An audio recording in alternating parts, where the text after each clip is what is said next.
Welcome everyone to episode 23 of your weekly show, Popular Polls. I'm Alex, your host of this show, and this is the show where I'm saying show a whole lot, am I? Alright, this is a show where you get to tell me your answers to a question which I said every week, and then you can also leave your comments, and we just have a conversation about stuff that, for some part, I think you should know about, and then for some parts you just tell me what you think. Alright, thanks to everyone who answered last week's question. I asked you, what's your go-to argument for people who are doubters that the future will be electric? And let me tell you, there are a whole lot of them, unfortunately, but with the energy that people like you and me put into our lives, we get to tell them and get to set them straight on arguments that, or just some points that they may think are just, like non-obvious or whatever. Anyway, we had 10 answers and 2 comments. I'm going to read out the comments in a moment here. First of all, the 10 answers.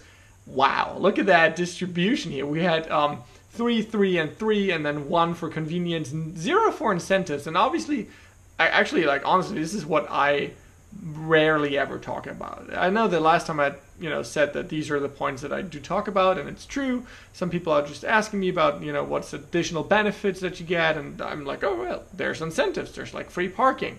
But the other ones are just all so important. Like the better for the environment also goes into our own lives. It's better for children who are being pushed around on level of exhaust pipes of regular cars and buses. And then the driving fun and performance is just insane. So if you're talking to a motorhead, talking to people who are really into cars, those things will get them excited. However, I'm pretty sure that only once you've tried an EV, that's when you're really getting into it, and that's when your enthusiasm gets sparked. So if you haven't tried one yet and you're one of those, please try one and then see for yourselves. And if you're a fellow EV owner, please make sure to offer your friends, people, family some test ride. Let them experience the car for themselves, or at least take them on a ride and show them what it's all about. Last but not least, the low operating costs are obviously a big factor. I think I talked about this some weeks ago. My dad has a Model S, and he has been driving this thing for over 100,000 kilometers with €0 spent on maintenance, and I'm coming up to 10,000. This is crazy. It's already 10,000 in like 3.5 months. Anyway, and it's also 0 maintenance, obviously. All right, cool. Let's get into the 2 comments that we had. One was from Herm2009, and he or she said, people are not used to it.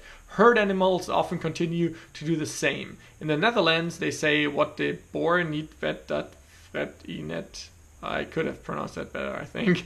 Was der Bauer nicht weiß, das fresst nicht. Haha, it's like what the farmer doesn't know, he doesn't eat. Yeah, I mean, yeah, I can relate to this comment. Pretty much it's maybe not about herd animals, but the psychological concept of continuity is really important to people. So once someone says, like, I'm really against those cars, they will most likely find arguments to strengthen their own point of view, and then also, continue on, because usually in society it's not well regarded if you change your opinion midway through something. However, I hold people in high regard who use scientific facts and, reasoning to change their opinion once they get new evidence. Alright, second comment here. Garrett Sharkis said, the problem in society is currently the result of the brainwashing of the last 20 years. Historically, we had the same historical incidents many times. A new technical innovation comes up and people react mostly with fear and hate. Like alternative energy, the car 130 years ago, railway, steamboats. I think someone else said cell phones in one of my other video comments. I only try to explain the facts face to face if they want to listen. If the door is open, you can start a conversation and try to understand first what they, I think it's meant to say, understand and what kind of facts they know. However, it takes time, and mostly these people change their opinion when friends, family, and colleagues influence them. You are right. It's basically our job, from every one of us together, to go out there in the world, and if we hear an argument that's just not true, step into a conversation and be kind, be polite, but then frankly just tell them this is wrong. Like, you don't have to wait an hour for your car to charge. You don't have to, stand there like you're in a gas pump. You're like, oh, when is this thing going to charge? Chargers are conveniently located, usually around, service stations where you have some food and stuff where you can do your grocery shopping. And usually you juice up at home anyway. So there's so much that people don't know. So please, everyone listening to this, make sure that you do your little tiny part. I'm trying to do this with this YouTube channel to educate people. All right, talked a whole lot here. Let's get into our new question. And because I published a video about my VanMoof Electrified S2 recently, I thought, well, what would I actually rather have? Would it be this bike or my Twizy? So my question to you is, what would you rather have and why? I'll give you 4 choices in just a moment here to choose from. And to answer, hopefully you'll participate, click on the pop-up card which will pop up in the right-hand corner of your video screen right now.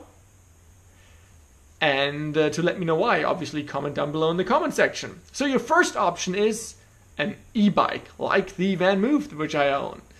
The second option is an e-scooter, like those Lime scooters, the kind of push scooters, which I recently tested.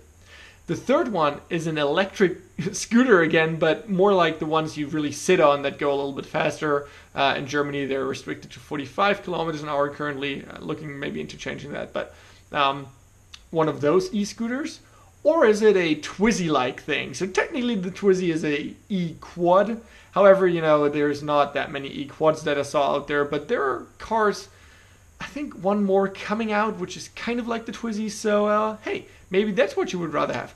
Honestly, the choice for me is really hard because, I would rather have my VanMoof than, for example, my e-scooter, because it's just not a good e-scooter, or a Lime scooter. However, if the Lime scooter would go faster, which it sometimes does in some other countries, and if I wouldn't have a crappy e-scooter like I currently have, it's not it's all right, but not as nice as, for example, the new Uno scooter, then the choice is a little bit harder. And then obviously the Twizy, it's great, but it has its downsides too. So I don't know. I'm really excited to hear from you what your answers are. So make sure to subscribe to stay updated about upcoming videos, which there will be obviously at least a bunch of them coming out. I don't know what I was about to say here.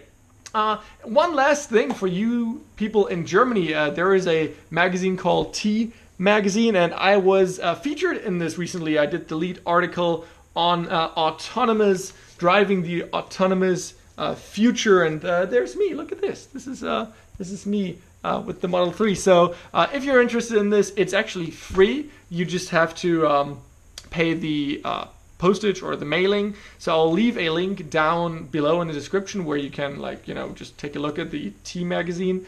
And yeah, if you're in Germany, maybe they ship internationally. I don't know. But if you're in Germany and you're interested in this kind of stuff, maybe you can give this a look and share it around. That's it for me. I'll see you at latest next week, I hope, if everything goes on schedule. There's always unforeseen things. But yeah, otherwise than that, I'll see you just in one of the next videos. Bye bye.